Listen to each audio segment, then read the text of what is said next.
সকল শিক্ষার্থীকে স্বাগত জানিয়ে শুরু করছি ম্যাথ ক্লাস। আজকে আমি ম্যাথ ক্লাসে নবম শ্রেণীর দ্বিতীয় অধ্যায় অনুক্রম ও ধারা, পেজ নম্বর হচ্ছে 56, কোশ্চেন নম্বর 3। দেখো, ছকের খালি ঘরগুলো পূরণ করি।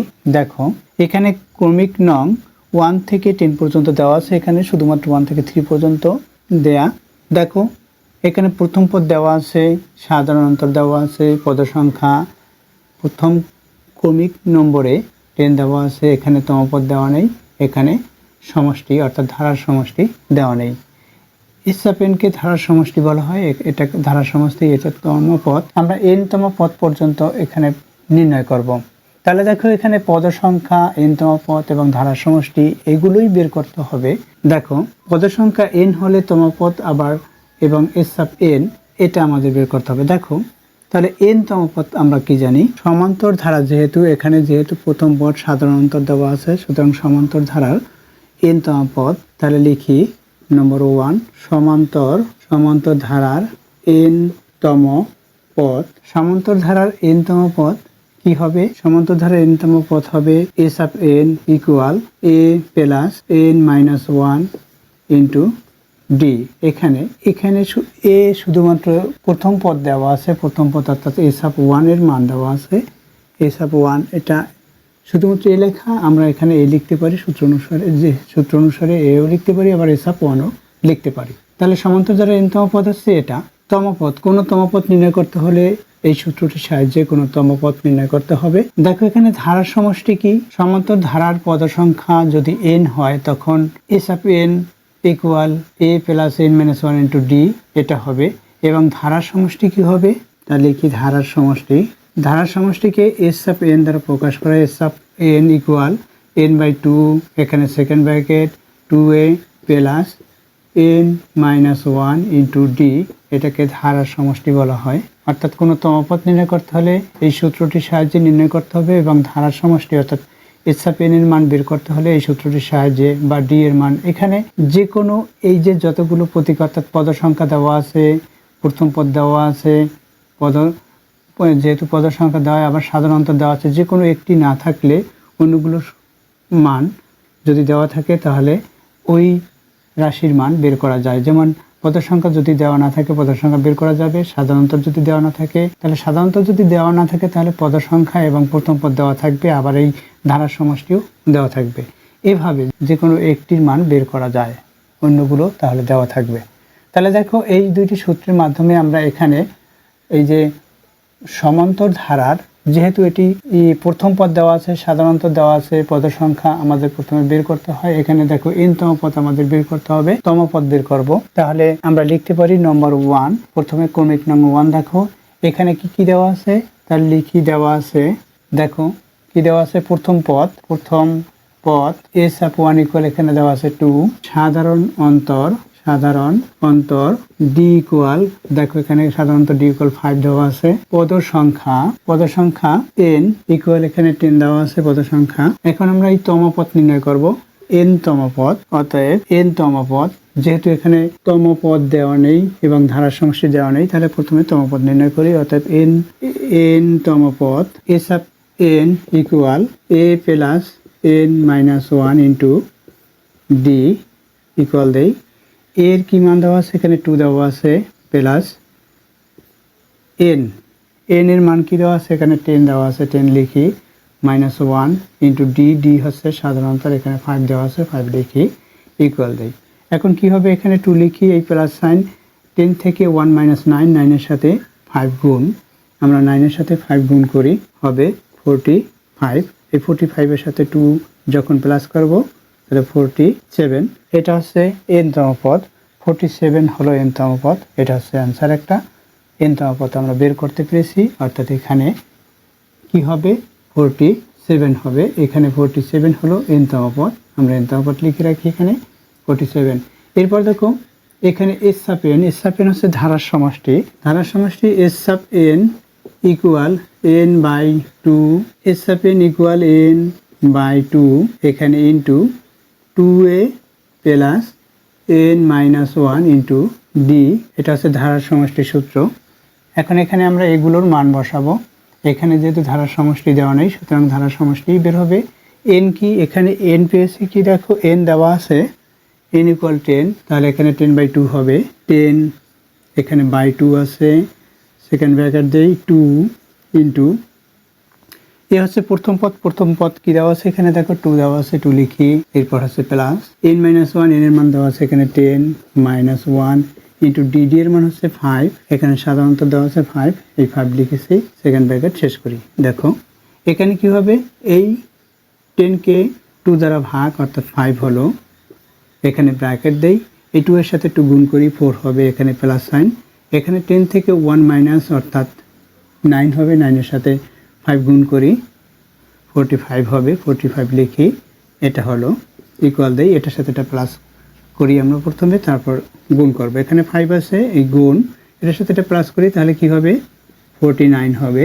49 এর সাথে 5 গুণ করি, 5 দিয়ে 9কে গুণ করি, 45, 45 এর 5 লিখি, 45 এই 5 লিখেছি, এটা আছে।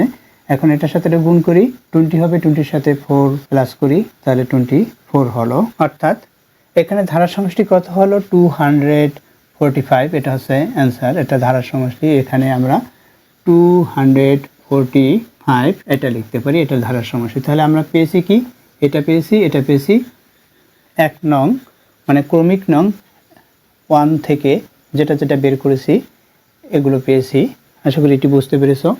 এই একই রূপে নম্বর 2, তাহলে দেখো নম্বর 2, দেখো নম্বর 2 ক্রমিক নং 2, এখানে কি কি দেওয়া আছে সেটা লিখি। ক্রমিক নং হচ্ছে 2 নম্বর, এখানে দেখো প্রথম পদ দেওয়া আছে, তাহলে লিখি প্রথম পদ। প্রথম পদ কি, এখানে এ কত দেওয়া আছে, দেখো প্রথম পদ নম্বর 2-তে -37, এরপর দেখো সাধারণ অন্তর দেওয়া আছে, এখানে 4 দেওয়া আছে সাধারণ অন্তর, তাহলে লিখি সাধারণ অন্তর, সাধারণ অন্তর। ডি ইকুয়াল, দেখো এখানে কত দেওয়া আছে, ডি ইকুয়াল 4 দেওয়া আছে সাধারণ অন্তর, এখানে সাধারণ অন্তর দেওয়া আছে, অর্থাৎ প্রথম পদ সাধারণ অন্তর। এরপর আছে দেখো পদ সংখ্যা, এখানে পদ সংখ্যা কি কোনো কিছু দেওয়া নেই, অর্থাৎ এখানে খালি ঘর। এরপর আছে তম পদ, এখানেও খালি ঘর। এরপর দেখো এখানে দেওয়া আছে ধারার সমষ্টি -180। দেখো এই যে এখানে ধারার সমষ্টি -100, অর্থাৎ ধারার সমষ্টি এস অফ এন ইকুয়াল -180, এটি যদি ধারার সমষ্টি বসানো হয় প্রদত্ত সমীকরণ, অর্থাৎ আমরা যে সমীকরণ পাই সেই সমীকরণে টি উৎপাদকে বিশ্লেষণ করা সম্ভব হয় না, দ্বিপদী উপপাদ্যের সাহায্যেও সম্ভব হয় না। অর্থাৎ x equal -b plus minus √b² -4ac/2a, এই সূত্রের সাহায্যেও বের করা সম্ভব হয় না, কারণ ম্যাথ ইরর দেখায়। তাই এখানে 180-র পরিবর্তে হবে -190, অর্থাৎ এস অফ এন হবে -190, এটা হবে এস অফ এন। তাহলে আমরা এখানে এস অফ এন অর্থাৎ ধারার সমষ্টি বা সমষ্টি -190 ধরে করব, লিখি। এবং ধারার সমষ্টি এস অফ এন ইকুয়াল -190, এটা ধরে আমরা করব। অর্থাৎ এখানে বইতে একটু ভুল হয়েছে, সেটি হচ্ছে এখানে -190 হবে। তাহলে আমরা জানি, লিখি, আমরা জানি কি ধারার সমষ্টি হচ্ছে এস অফ এন ইকুয়াল, ধারার সমষ্টি হচ্ছে S of N equal n/2 into, অর্থাৎ second bracket 2a plus n-1 into D, এটা হচ্ছে ধারার সমষ্টির সূত্র। এখন এই সূত্রে যে সব মান দেওয়া আছে সেগুলো বসিয়ে দেব, তাহলে বসিয়ে দেই, অতএব এস অফ এন ইকুয়াল কত, তাহলে লিখব -190, এটা লিখব, ইকুয়াল, এখানে n এর মান দেওয়া নেই, অর্থাৎ n এর মান বের হবে, তাহলে লিখি n/2। এখানে n/2, অর্থাৎ এই 2 দিয়ে উভয় পক্ষকে গুণ করতে পারি আমরা, যেহেতু 2 এখানে n কে ভাগ করা।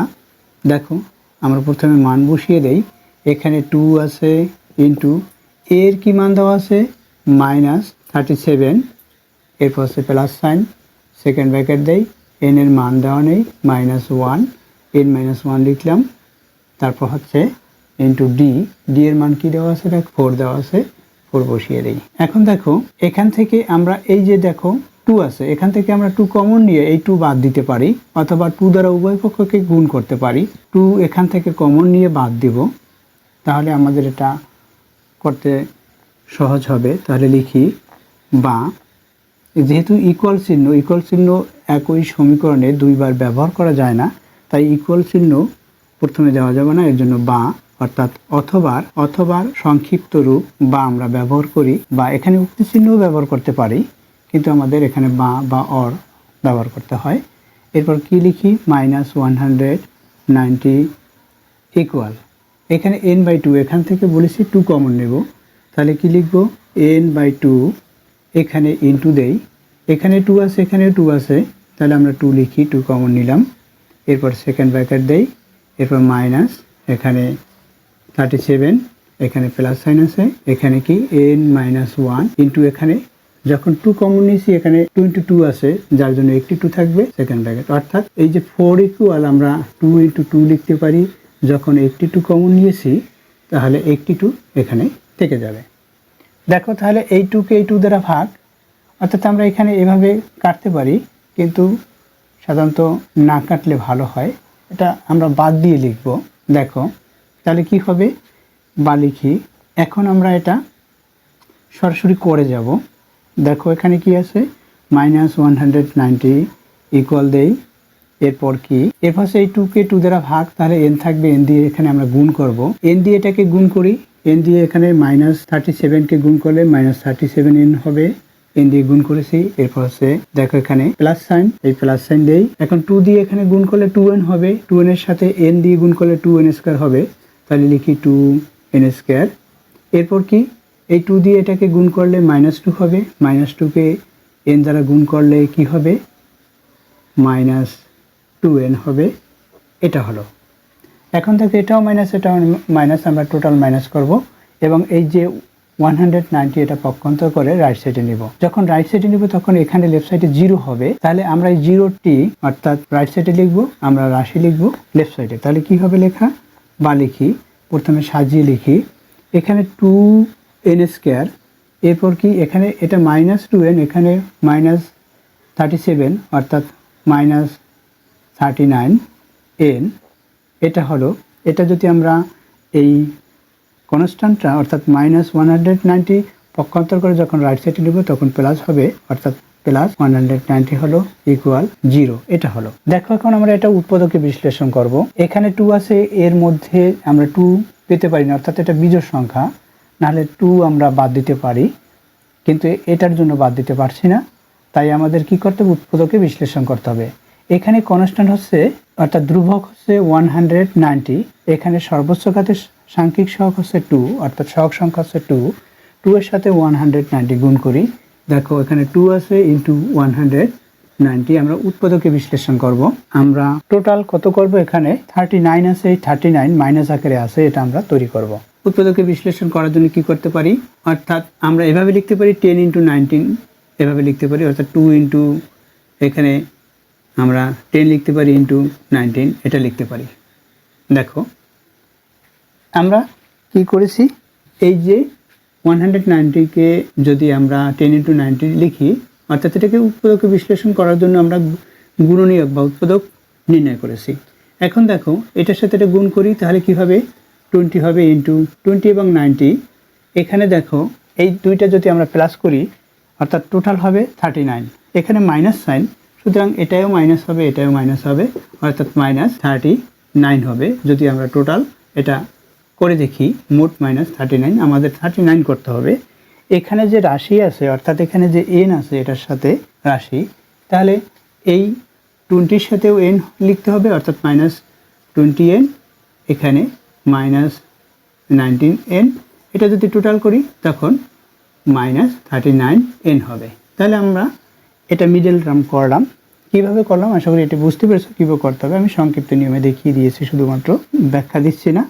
দেখো এখানে বা লিখি, এখানে কি পেয়েছি সেটা লিখি, এখানে 2n², এরপর মাইনাস, আমরা কোনটি লিখবো, এই জোড় সংখ্যাটা লিখি এখানে, অর্থাৎ 20n -19n, অর্থাৎ এই দুইটা মোট করলে এটাই হয়। দেখো হিসাব করে দেখো, তাহলে এটাই হবে। এরপর হচ্ছে প্লাস সাইন, 190 ইকুয়াল 0। আমরা এখান থেকে কমন নেব, এখান থেকেও কমন নেব। এখান থেকে কি কমন যায় দেখো, প্রথম অর্থাৎ এই রাশিটির প্রথম দুটি পদ থেকে কি কমন যায়, এবং তৃতীয় চতুর্থ পদ থেকে কী কমন যায় সেটা আমরা লিখব। দেখো তাহলে লিখি বা এখানে দেখো এন আছে, এখানে এন স্কোয়ার আছে।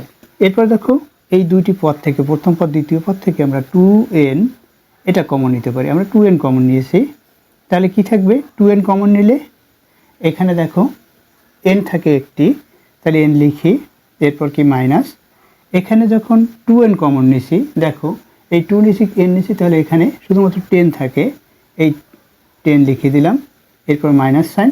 এখান থেকে কি কমন যাবে দেখো এখানে n আছে, এখানে n নেই, সুতরাং n কমন যাবে না। তাহলে এখানে 19 আছে, এখানে 19 আছে, এটার মধ্যে কি 19 আছে, দেখো এই যে সংখ্যাটি আমরা গুণনীয়ক হিসেবে এভাবে লিখতে পেরেছি, অর্থাৎ 10 × 19। তাহলে এখানে 19 কমন নিতে পারি, কারণ এই 190-তে 10 × 19 হয়েছে, তাহলে এই 19 যখন আমরা কমন নেব তাহলে 10 থেকে যাবে। তাহলে কি থাকবে 19 কমন নিতে পারি এখানে,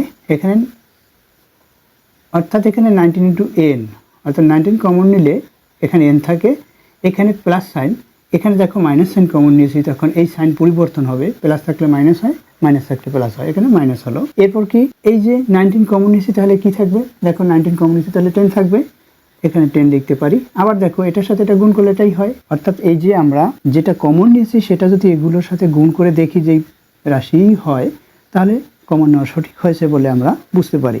কারণ এটার সাথে এটা গুণ করো, এনের সাথে n গুণ করো, তাহলে কি দেখবে এনের সাথে n গুণ করে n স্কয়ার হবে, আবার 2 হবে। তদ্রূপ এখানেও গুণ করে দেখা যাবে যে 20n হয়, এখানেও তদ্রূপ একই, ইকুয়াল 0 লিখি।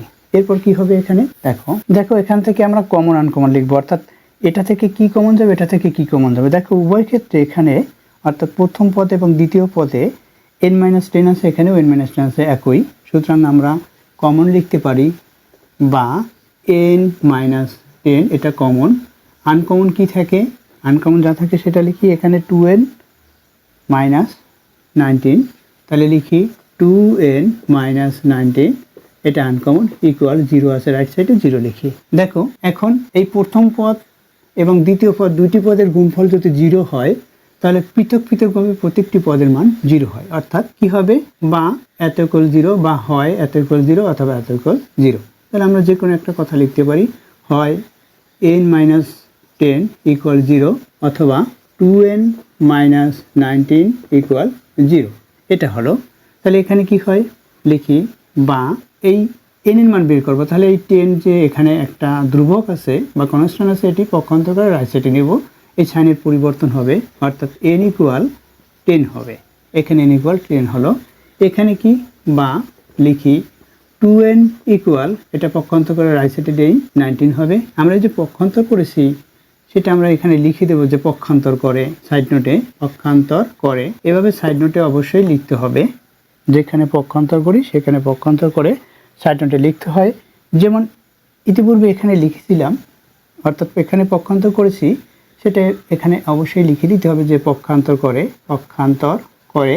এসবই বুঝতে পেরেছো সাইড নোট কি লিখতে হবে। আমরা পক্ষান্তর করেছিলাম, সেই পক্ষান্তর করেছি, এখানে পক্ষান্তর করেছি। n এর মান এখানে 10 হলো, এখানে n এর মান কি হয় 2n ইকুয়াল 19, অর্থাৎ একটি n ইকুয়াল কত হবে 2 দিয়ে উভয় পক্ষে ভাগ করতে হবে, n ইকুয়াল 19/2। দেখো এটি একটি ভগ্নাংশ, অর্থাৎ n এর মান ভগ্নাংশ হতে পারে না, অর্থাৎ আমরা এটা ইজ নট ইকুয়াল লিখতে পারি। এখানে আবার যদি n ইকুয়াল, আমরা যদি n ইকুয়াল যদি 19/2 লিখি, তাহলে লিখতে পারি এখানে n এর মান কখনো ভগ্নাংশ হতে পারে না, কারণ n এর মান ভগ্নাংশ হতে পারে না। এভাবে লিখে দেবো বা এখানে ইজ নট ইকুয়াল লিখে দেবো, যে কোনো একটি লিখবো, এটা অথবা n ইজ নট ইকুয়াল 19/2 এটা লিখলেও হবে। দেখো n এর মান কত হলো, n এর মান 10 হলো। তাহলে আমরা কি লিখতে পারি, এখানে পদ সংখ্যা কত, n এর মান কত হলো 10 হলো, আমরা এখানে 10 লিখে দিতে পারি, এখানে 10, n এর মান 10 হয়েছে। এরপর দেখো আমরা কি নির্ণয় করব, তমপদ নির্ণয় করব। দেখো এরপর তমপদ কিভাবে নির্ণয় করতে হয়, তাহলে এখানে লিখে দেই n ইকুয়াল, অর্থাৎ n ইকুয়াল কত 10 পেয়েছি, 10 লিখে দেই। এখন আমরা জানি তমপদ, বা এখানে যেহেতু n তমপদ লেখা আছে, তাহলে লিখি আমরা জানি সমান্তর ধারার n তম পদ, বা এখানে যেহেতু n তম পদ সংক্ষিপ্ত লিখি, যা লেখা আছে সেভাবেই n তম পদ a sub n equal a plus n - 1 into D এটা। অতএব এস অফ এন ইকুয়াল এর মান কি, এর মান এখানে দেওয়া আছে কি, দেখো এখানে এর মান কি দেওয়া আছে, এখানে এর মান দেওয়া আছে -37, এরপর হচ্ছে প্লাস সাইন। এন এর মান কি পেয়েছি, 10 পেয়েছি, -1 ইন্টু ডি, ডি হচ্ছে সাধারণত এখানে দেওয়া আছে 4, লিখি আমরা মান বসিয়ে দিয়েছি, এখানে লিখতে পারি মান বসিয়ে সাইড নোটে।